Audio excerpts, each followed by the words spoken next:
Hey guys, what's going on? Time to do a little Jays talk. Just having my Wednesday morning coffee here and reviewing some of the moves yesterday. Most of you were on X and YouTube and all that. I saw a lot of people in the comment section and watching the live streams over on Gate 14 and Blue Jays Today and all that. It was great to see so many people interested in the transactions for sure. So the fan interest still remains, it seems, in Toronto Blue Jays land. The two moves I want to get into are the Jimmy Garcia signing and the trade of Spencer Horwitz, obviously. So, excuse me. First off, Jimmy Garcia, bringing back a great reliever. We all loved him last year. Most of us know he was absolutely lights out to start the season and then had some injury issues, some nothing that required surgery, but just seemed like some elbow, I believe they said neuritis. I'm not 100% sure. I guess that would be to do with the nerves in his arm. But yeah, it didn't require surgery. It's not, Tommy John or anything like that. So hopefully that's something that, well, they clearly feel comfortable about him coming back from that. Just looking at his Savant page, it's entirely red almost, which is what you want to see, other than maybe his barrel percentage and his ground balls. It does appear he was quite a fly ball strikeout pitcher, which is fine for a reliever. Like obviously in the ninth inning, you don't necessarily want to be giving up a lot of fly balls, but the proof was in the pudding last year. He's had a pretty solid career. He's been fairly consistent. He's teetered between good and outright dominant, so that's not a bad flip-flop to be doing. His floor seems to be injured. That's basically the worst case scenario with him. But as provided he's giving you innings, he's been effective throughout pretty much his entire career. And we saw that firsthand last year. So people are comparing the AAV because Romano obviously ended up getting more and it was right around that same price range that we non-tendered Romano. I'm going to have to give them the benefit of the doubt that they looked at the medicals of Romano and just saw something there that they didn't feel good about. And I'm just going to have to basically leave it at that because clearly they were willing to spend pretty much that exact amount of money on a relief pitcher. So yeah, it just makes no sense to me in any other universe than they just preferred the health of Jimmy to the health of Romano. And as I said, I'm just going to have to live with that as their reality and hope that that's the way it actually is. Not that I want Romano to be hurt, but if he comes out and looks fantastic and Jimmy's the one that's hurt all year, that will be a pretty big black eye on the front office that can't afford many of them at this point. So that's basically where I'll wrap up with the Jimmy Garcia move. I like it. I'm happy with it. 2 years is good. It's a small move, but it does show that we are, in fact, pushing to be competitive this year. It shored up the bullpen a bit, and it paired with the next move that I'll get into, it gives me some hope for moving forward. So what is that next move? Well, fan favorite, one of the roommates, Spencer Horwitz, got shipped out. And most of us were in shock when we first heard it. Like we've expected a Horwitz trade. A lot of rumors have circulated around him being a guy, like maybe him or Will Wagner being a guy on the move because they're essentially the same hitter. And that is a big part of this trade for me. Is the first step was he's blocked by Vlad Jr., which isn't ideal. A lot of people will say, well, we've got 1 year left of Vlad. That's true, but they're clearly putting their eggs in the Vlad basket, and rightfully so. I think you got to run it back this year with Vlad because he has an insanely high ceiling, especially compared to Spencer. And Will Wagner is essentially the same batter profile that Horwitz is. So even in a worst case scenario, you do have a similar type guy already on your bench. So I get where he was redundant and his value probably isn't its highest with the Blue Jays. He's one of those guys where it doesn't really matter how good you are. If you're blocked, you're blocked.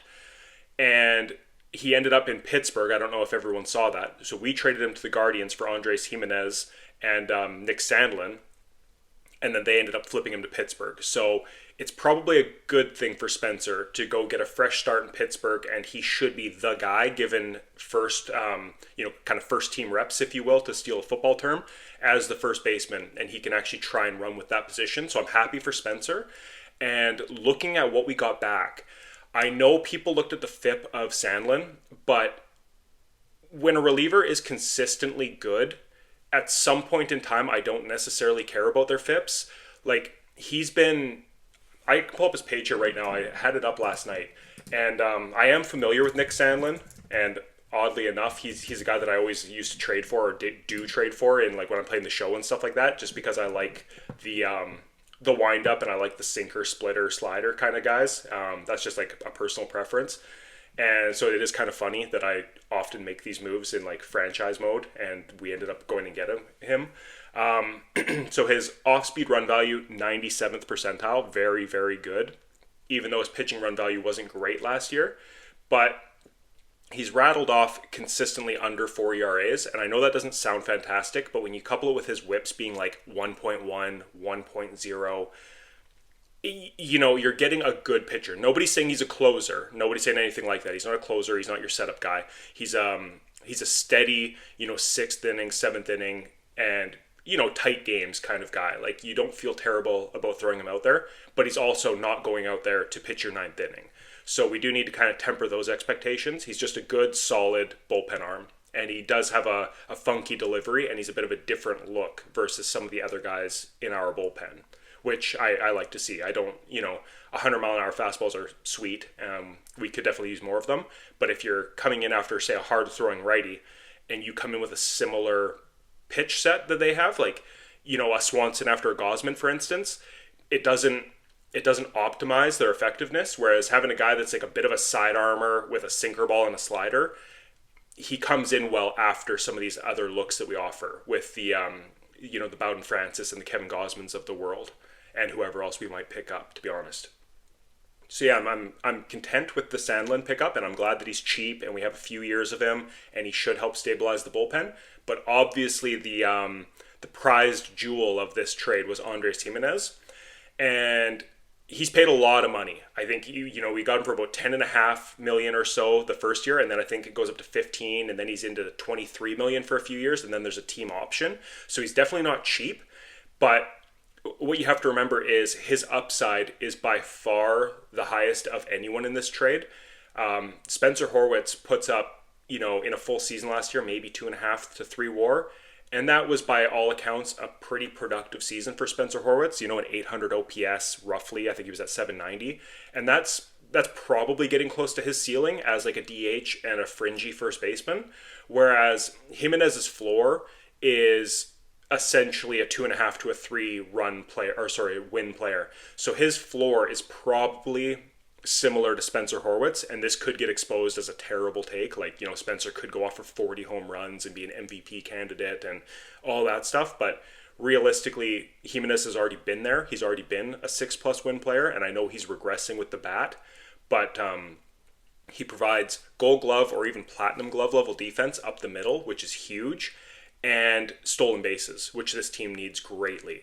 So if they can figure out anything in his bat, like to get him to more contact, to more power, to more pull, like whatever they want to do with him, they must have a plan. I have to believe they have a plan. Like they've identified something in him, or Popkins likes something in him. Like somebody in the organization likes him for more than just his defense, or else they wouldn't have made this trade. But if they can tie into some of that upside on offense, you're looking at like a 5-win player, which is incredibly difficult to acquire, and you don't typically acquire it for a 27-year-old rookie first baseman. So yeah, the price is high in terms of his contract, but he just wouldn't be available otherwise. If he was, hitting 300, if he was still stealing his 30 bags and winning Platinum Gloves, those guys don't grow on trees, and you're as I said, you're just not getting him for a Spencer Horwitz, who has, while he's a good hitter, he's just got a lot more limited upside ability in the majors. So for a team like the Blue Jays, where we've really, the way I picture it is like the Dodgers are up here in a league of their own, the playoff, like the true contenders are here, and then we're kind of like down here. The only way you're bridging that gap is by taking some shots at upside. You can't take a fully safe approach in the offseason and just go for the sure things because, well, first of all, sure things like Juan Soto, they get paid astronomically high prices. You can't just go out and build a team on those. So you've got to try and acquire that upside however you can. And the fact that Jimenez has a 6-win, if everything went right, he could probably push a 7-win season, but that's, that is a bit of a daydream, but a 5-win, 6-win is realistic for him if they can tie into any amount of offensive upside, versus a Horwitz who's plugging up your DH spot and probably caps out at a 3-win player. It just makes all the sense in the world to just take that shot and hope that you get those extra 3 or 4 wins out of one position and one change. And then you tack in the bullpen piece on top of that. And the fact that we actually had the salary cap, I understand that's not really a thing in baseball, but the fact that we had the cap space to do it and acquire a bullpen piece with him and take advantage of a team that has to dump those sorts of contracts, I think is a win for the Blue Jays. So yeah, in short, I'm cautiously optimistic about acquiring 3 players and giving up 1 in the grand scheme of things. And the 2 bullpen arms is huge. We still need 1 more. I believe we do need a closer, but then once we get that closer, it looks good. Then getting the upside of the Andres Gimenez who fits in. 3 in, 1 out. All in all, I'm calling it a win for the Blue Jays, but more needs to be done. Closing pitcher, cleanup hitter. That's what I'm seeing, and that's what I believe we're targeting now. So, yeah, let me know what you think about these moves. Am I missing anything with these trades? Is this another, dumpster fire by Atkins? Do you see the upside that I see? Is it worthwhile taking this risk? Anyways, let me know in the comments below what you guys think, all right? We'll talk to you later.